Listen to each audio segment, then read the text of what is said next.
আসসালামু আলাইকুম, সবাই কেমন আছেন? প্রায় ৪ বছর পরে আজ আমি নদীতে গোসল করতে এসেছি।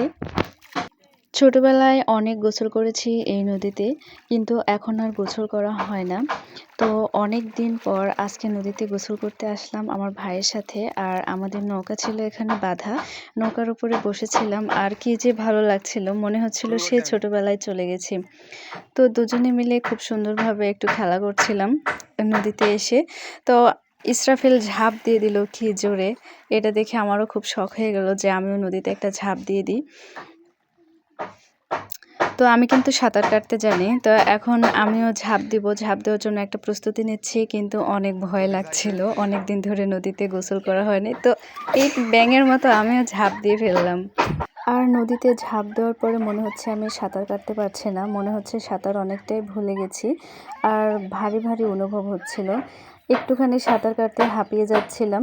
কিন্তু ছোটবেলার কথা খুব মনে পড়ে গেল। আগের কথাগুলো অনেক বেশি মনে পড়ছে। বান্ধবীদের সাথে একসাথে গোসল করতে আসতাম এবং কত রকমের খেলা খেলতাম। আসলে শৈশব একবার চলে গেলে তাকে আর ফেরানো যায় না। অনেকটা সময় পার করে আসলাম।